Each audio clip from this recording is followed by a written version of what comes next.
અનન્ય શરણના આપનાર એવા શ્રી સદગુરુદેવને અત્યંત ભક્તિથી નમસ્કાર. શુદ્ધ આત્મ સ્વરૂપને પામ્યા છે એવા જ્ઞાની પુરુષોએ નીચે કયા છે તે 6 પદને સમ્યક દર્શનના નિવાસના સર્વોત્કૃષ્ટ સ્થાનક કયા છે. પ્રથમ પદ આત્મા છે. જેમ ઘટ પટ આદિ પદાર્થો છે તેમ આત્મા પણ છે. અમુક ગુણ હોવાને લીધે જેમ ઘટ પટ આદિ હોવાનું પ્રમાણ છે તેમ સ્વ પર પ્રકાશક એવી ચૈતન્ય સત્તાનો પ્રત્યક્ષ ગુણ જેને વિશે છે એવો આત્મા હોવાનું પ્રમાણ છે. બીજું પદ આત્મા નિત્ય છે. ઘટપટ આદિ પદાર્થો અમુક કાળવર્તી છે. આત્મા ત્રિકાળવર્તી છે. ઘટપટ આદિ સંયોગે કરી પદાર્થ છે. આત્મા સ્વભાવે કરીને પદાર્થ છે. કેમ કે તેની ઉત્પત્તિ માટે કોઈ પણ સંયોગો અનુભવ યોગ્ય થતા નથી.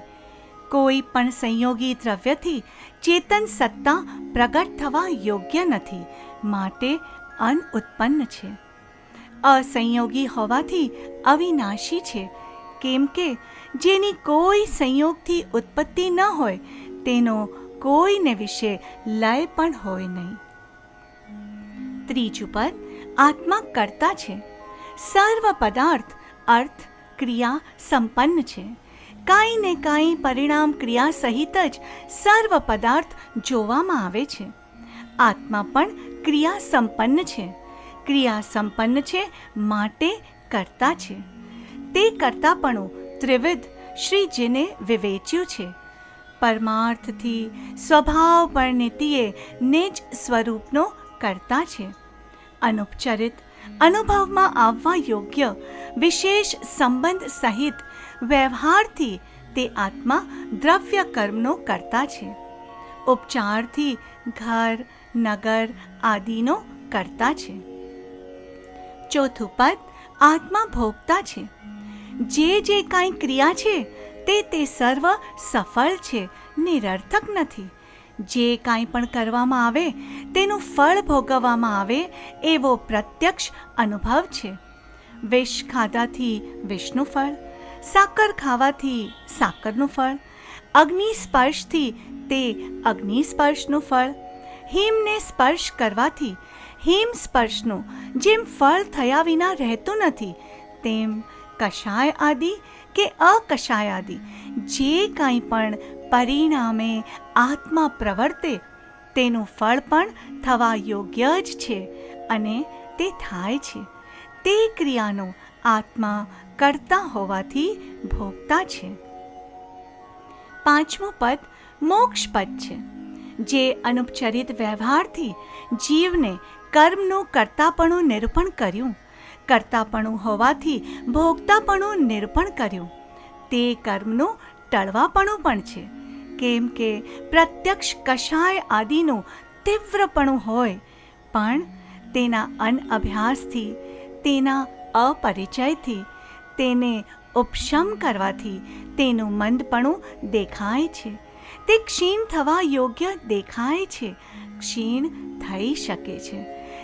તે બંધ ભાવ ક્ષીણ થઈ શકવા યોગ્ય હોવાથી તેથી રહિત એવો જે શુદ્ધ આત્મ સ્વભાવ તે રૂપ મોક્ષ પદ છે.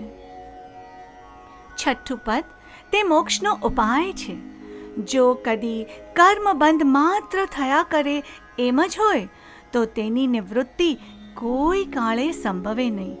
પણ કર્મબંધથી વિપરીત સ્વભાવવાળા એવા જ્ઞાન, દર્શન, સમાધિ, વૈરાગ્ય, ભક્તિ આદિ સાધન પ્રત્યક્ષ છે.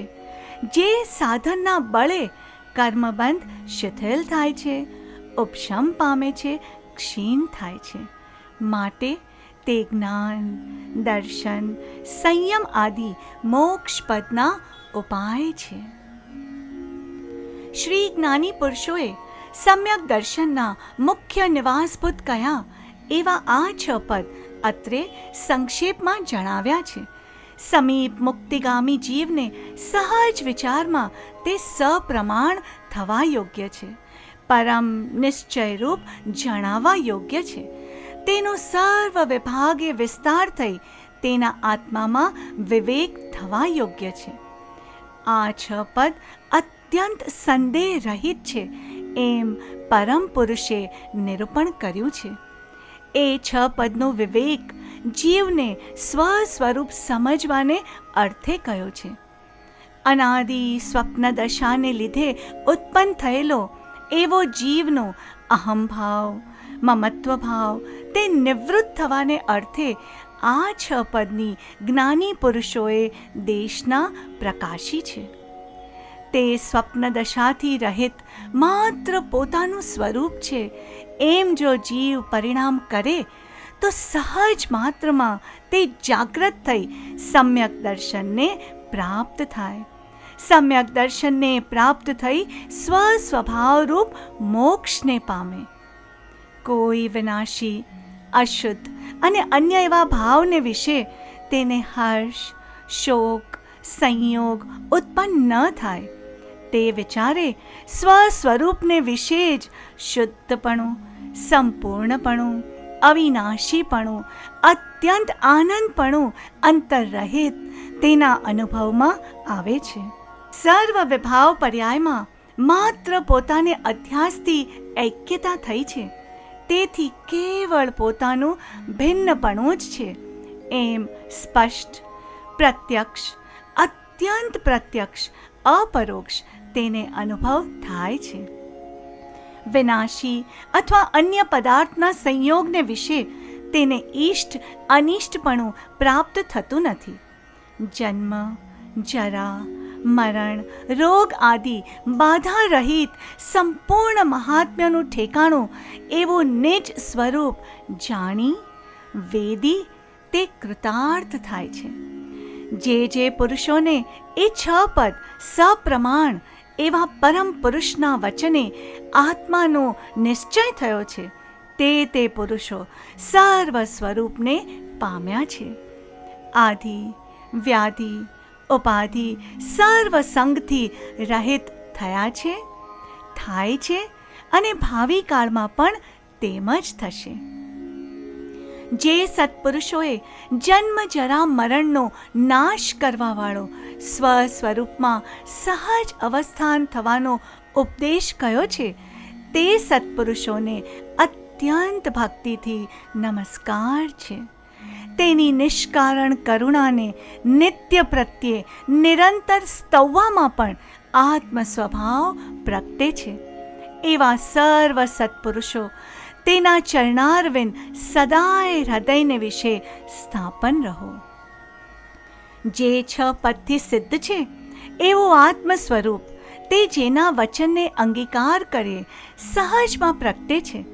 જે આત્મ સ્વરૂપ પ્રગટવાથી સર્વકાળ જીવ સંપૂર્ણ આનંદને પ્રાપ્ત થઈ નિર્ભય થાય છે તે વચનના કહેનાર એવા સત્પુરુષના ગુણની વ્યાખ્યા કરવાને અશક્તિ છે. કેમ કે જેનો પ્રત્યુપકાર ન થઈ શકે એવો પરમાત્મ ભાવ તે જાણે કાંઈ પણ ઈચ્છ્યા વિના માત્ર નિષ્કારણ કરુણાશીલતાથી આપ્યો. એમ છતાં પણ જેણે અન્ય જીવને વિશે આ મારો શિષ્ય છે અથવા ભક્તિનો કર્તા છે માટે મારો છે એમ કદી જોયું નથી એવા જે સત્પુરુષ તેને અત્યંત ભક્તિએ ફરી ફરી નમસ્કાર હો. જે સત્પુરુષોએ સદ્ગુરુની ભક્તિ નિરૂપણ કરી છે તે ભક્તિ માત્ર શિષ્યના કલ્યાણને અર્થે કહી છે. જે ભક્તિને પ્રાપ્ત થવાથી સદ્ગુરુના આત્માની ચેષ્ટાને વિશે વૃત્તિ રહે, અપૂર્વ ગુણ દ્રષ્ટિગોચર થઈ અન્ય સ્વચ્છંદ મટે અને સહેજે આત્મબોધ થાય એમ જાણીને જે ભક્તિનું નિરૂપણ કર્યું છે તે ભક્તિને અને તે સત્પુરુષોને ફરી ફરી ત્રિકાળ નમસ્કાર હો. જો કદી પ્રગટપણે વર્તમાનમાં કેવલ જ્ઞાનની ઉત્પત્તિ થઈ નથી, પણ જેના વચનના વિચાર યોગે શક્તિપણે કેવલ જ્ઞાન છે એમ સ્પષ્ટ જાણ્યું છે. શ્રદ્ધાપણે કેવળ જ્ઞાન થયું છે. વિચાર દશાએ કેવળ જ્ઞાન થયું છે. ઈચ્છા દશાએ કેવળ જ્ઞાન થયું છે. મુખ્ય નયના હેતુથી કેવળ જ્ઞાન વર્તે છે. તે કેવળ જ્ઞાન સર્વ અવ્યાબાદ સુખનું પ્રગટ કરનાર, જેના યોગે સહજ માત્રમાં જીવ પામવા યોગ્ય થયો, તે સત્પુરુષના ઉપકારને સર્વોત્કૃષ્ટ ભક્તિએ નમસ્કાર હો, નમસ્કાર હો. ઓમ. વિતરાગનો કહેલો પરમ શાંત રસમય ધર્મ પૂર્ણ સત્ય છે એવો નિશ્ચય રાખવો.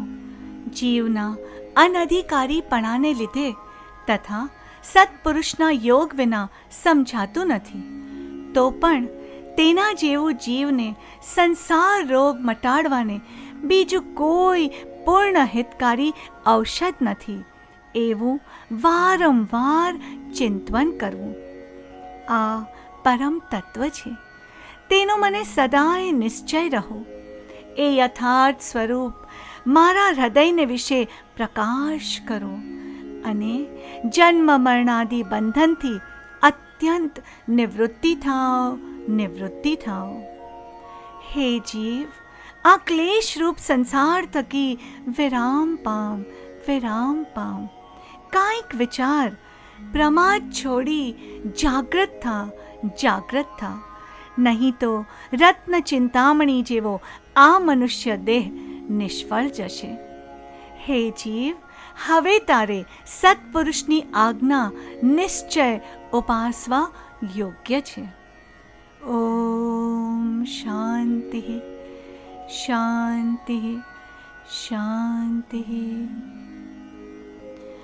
હે કામ, હે માન, હે સંગોદય, હે વચન વર્ગણા, હે મોહ, હે મોહદયા, હે શિથિલતા, તમે શા માટે અંતરાય કરો છો? પરમ અનુગ્રહ કરીને હવે અનુકૂળ થાઓ, અનુકૂળ થાઓ.